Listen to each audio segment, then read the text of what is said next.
Principal Toiku, faculty and staff of Harmony School of Innovation, Dallas, proud parents, and above all, graduates. Hello, members of the class of 2023. It's an honor to be here to congratulate you on this important marker in your lives. I'd like to sincerely thank the administration and Mr. Toiku for inviting me to speak here today. It is likely that all of you will remember in some way today your high school graduation, even if you don't remember this speech. In fact, I don't remember my speech for my high school graduation, and I don't even know if there's a recording of it. So with that, I hope to make this at least a short speech. I'd like to share a bit of my background, as I was a student when I went to Harmony Science Academy in Austin. Indeed, Mr. Toiku, as I knew him then and now Principal Toiku, had known me for years. I think since late middle school, when he came to the Austin Harmony campus for the first time. He knew me through high school, where I graduated in 2010.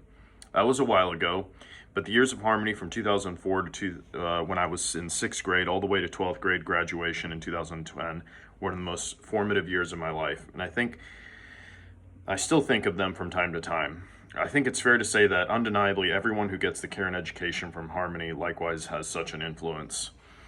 Regarding the passage of time, it's interesting to consider how we mark it. When I graduated in 2010, I believe most of you were likely in kindergarten. It's interesting to think about where those adults who were in 12th grade when I was in kindergarten, but consider that you too at some point will be in this point in time where you may be giving advice to people who are now in kindergarten.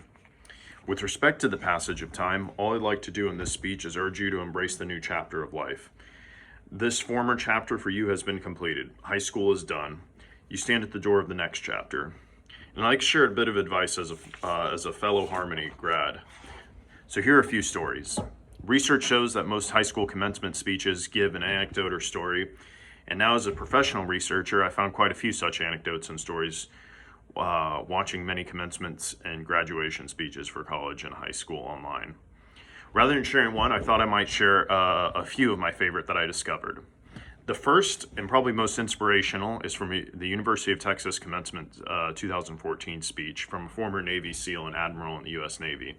He urged the graduates to consider lessons from former Navy SEALs, such as making your bed in the morning to achieve something tangible right at the beginning of the day, keeping hope, never giving up, and realizing that if you influence 10 people and the lives of 10 people, they influence the lives of 10 people, then you will directly influence the lives of at least 100 people in your life. And that's a big achievement, not counting how many you indirectly influence down the line. And that's just counting by 10. Imagine if you influenced even more. It can just exponentially grow. So those types of influences usually are small, but allow for the winning of small advancements in life. The second speech I enjoyed was from Wesley High School in 2012. The title of the speech, ironically, to the high school graduates was, "You Are Not Special." At first, the speaker said how many high school graduates there are and how many things the students had identical, including the gowns everyone was wearing. He used other logical syllogisms, as if everyone had the same award, then the award becomes meaningless. But that's only one perspective. The idea is that there is a commonality that high school graduates all share. But he used that to show that we have a common identity that we can launch from to make the world better, even in incremental ways. A high school diploma is something that can't be taken from you. As you go forward, remember how much you have in common with all other high school graduates here and throughout the United States and the world. So don't listen to the idea that commonality is necessarily bad. In fact, it means you have common ground with many others. The third speech I really liked was from Conan O'Brien's, at one time arguably the most famous comedian in the world, for a speech given to Dartmouth University's commencement address in 2011. He said to embrace the comedy of life and the sting of failures that may come from it. Conan thought he had a dream for years to be the best slot on prime television, comedy television, but then it was taken from him.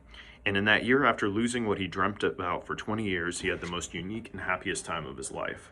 The lesson: realize that failure stings, but can sometimes lead to reinvention of the self. Your dreams may change and probably will change. Those are worthwhile dreams to pursue, but remember, if you don't achieve them, you will change and your dreams will likely change too. The fourth is Steve Jobs, the former CEO and founder of Apple, who gave an incredible 2005 Stanford commencement address. Jobs said that you sometimes can't connect the dots until years after you realize they had a connection. So sometimes experimenting with classes that aren't practical can have the most practical effects. He said he took a calligraphy class in college that many thought was impractical. But later on, the lessons from that class ended up being the basis of the typography that Apple computers use. Embracing the failure and keeping on going, even when the curveball comes in life, is absolutely important. If you don't like what you're doing too many days in a row, you need to make a change. He ended with this idea: today you are the new and the hopeful, but in coming years, you will not be the new. So make sure to make the most of what you have with the time that's ahead of you. As Steve Jobs said, your time is limited. Don't waste it living someone else's life. The fifth is David Foster Wallace, an author of what many call the great American novel, Infinite Jest. Wallace gave a speech titled "This is Water" in his 2005 commencement speech to Kenyon College in Gambier, Ohio. Wallace gives a story of two fish swimming in water. A third fish passes by and asks, "How's the water?" One of the initial two fish turns to the other and asks, "What the heck is water?" The water is all around you. This is a metaphor for using our minds to think and see what is around us and obvious to us. This is perhaps the favorite one that I found. So what's the common theme in these speeches? I would argue we're not the center of the world. Despite our perception telling us that our collection of experiences, friends, and family show us that we might actually be the center of the world. Indeed, on a comedic note, astrophysicists say that there is no center of the world, so it can't be any individual here or anywhere else. And the other idea that I would say is the commonality of these speeches is capture the day as much as you can.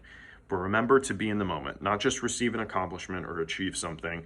In other words, follow the frequently quoted but true cliche that the journey matters and all the events along that journey.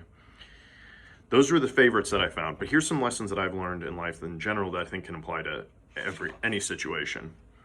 First, I'd like to talk about the value of education. Nelson Mandela was known to say in various ways, education is the most powerful weapon which you can use to change the world. He was right. Education, from what you learn from experience, reading, learning of any sort, is the way that can help you in life. It can be immensely powerful, from helping you program the computer, figure out a logical puzzle, help you fix a car, help you fix personal smartphone problems, to solving intense engineering issues that face humanity, or understanding humanity through poetry and literature. The way to encounter all these practical problems is through education, whether formal or informal, whether it's reading a textbook, reading a manual, or reading instructions of any sort. The more you do this and the more you continue to educate yourself, the easier this activity will become, and the more free time you'll have to pursue funner things in life. As I mentioned, I started 6th grade with Harmony. I stayed there all the way to 12th grade. I've been told some of you have been with Harmony since elementary. It was an incredible journey. During that time, we grow as humans perhaps more than any other time period in our lives of that length. Harmony has invested you with a wealth of information from history, science, English literature, writing, language skills, and mathematics, as well as tools and critical thinking for engaging with new materials.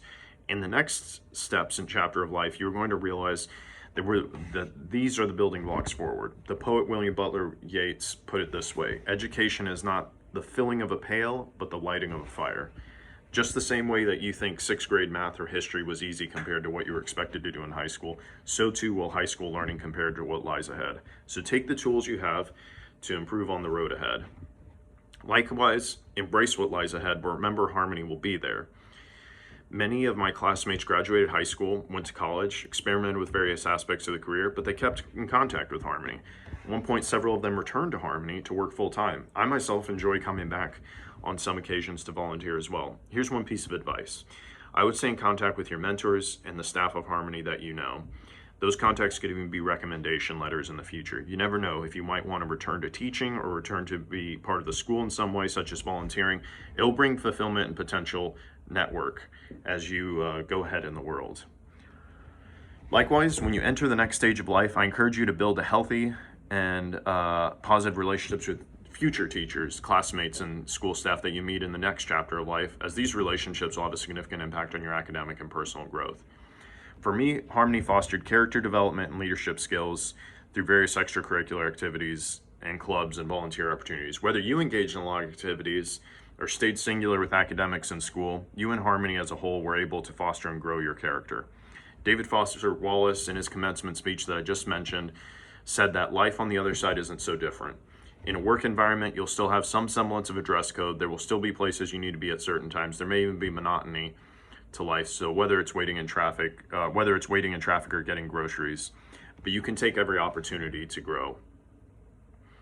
In conclusion, I encourage you to do your best, embrace failure, and remember to be kind to everyone. Attempt to treat everyone with respect needed in that moment. I have no doubt you're well prepared for the future. Much of it is up to you, but always remember to ask for help if you need it. Congratulations to the class of 2023, Harmony Science Academy School of Innovation, Dallas.